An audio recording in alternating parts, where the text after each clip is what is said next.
Hi, this is Brandon from ThirstGym.com. Today we're talking about exercise called the Chaos Bar Shrug. So this is a shrug variation, and we're going to make it fun and challenging at the same time. So to make this work, ideally you would have an earthquake bar. I think this works great for an exercise like this, and I think a bar like this is very beneficial when you want to do different chaos-based training. If you don't have one of these, totally okay. You could use your standard 45-pound power bar or any kind of barbell that you really wish, and you can get the same effect. Just this barbell works great because of the way that it's constructed, and it has a little bit more whip to it, which makes the exercise a little more challenging. But then what you're going to need to do is you're going to need to run some bands through some kettlebells. So kettlebells work great for this.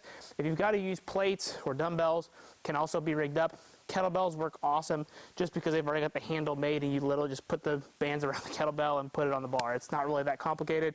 It just makes it a lot easier. Now, this has an oscillatory effect to it, so the stabilization piece of the exercise is more challenging. The contractions that you're going to get, it's obviously going to shake a little bit, so the contractions that you're going to get at the muscular level are just better than a standard one, okay? You're introducing that unpredictability of training, so the muscle contractions that you're going to get are generally better, and sometimes the stimulus that you can get from that's even better. And like I mentioned, sometimes just having something be fun and more enjoyable can also make training better. So what we're going to do here, I got my earthquake bar in here. Hands are a little bit wider than shoulder width. I don't need straps for this kind of weight that I'm going to show you this, but I've got basically 30 pounds on each side here. I'm going to unrack the barbell. As you can see, they're already moving around. Okay, I'm just going to walk forward. Now I'm going to shrug up, hold, back down. Shrug up, back down. So as you can see, those are moving, which is going to make the shrug piece harder, but then I'm also going to get some traction piece in the bottom as they're going up and down, because if I wasn't contracting my traps, it would just pull them straight down, right?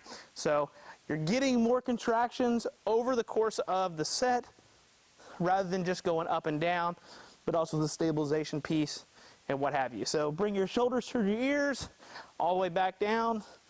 This is a quality over quantity kind of exercise, just like that. So as you can tell, just doing about 10 reps there with 60 pounds, that was way more challenging than me doing, say, 135 for just 10 standard reps. I'm using less weight and basically getting a similar training effect in terms of quality versus going after the weight. So again, just a unique way to develop your traps and have fun with your shrugs. Shrugs can get really boring, so this is a good mix-up. When it comes to programming for an exercise like this, sky's the limit, honestly. 3, 4, 5 sets, anywhere from 8 to 25 reps. I mean, it really kind of depends on how much you want to kind of kill yourself and get after it. I do think when it comes to trap training, you need a blend. You need some heavy and you need some higher rep release work. Your heavier stuff, use your standard barbell shrug so you can load the weight up, get a good quality contraction and back down. Or even dumbbells, because they're by your side. They will also feel really good. You can kind of pull them up and together.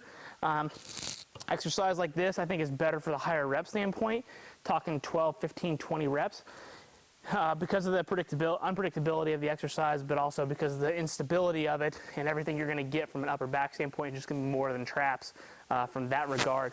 But you definitely will probably want to make sure you have straps because of how long you have to hold on to it, because you got to kind of let it chill here, you got to kind of let it chill on the bottom, otherwise the weights are just going all sorts of places, and then you're not even getting really any good quality contractions at the top or stretches in the bottom once you're doing the exercise. So it does take a little bit of figuring out.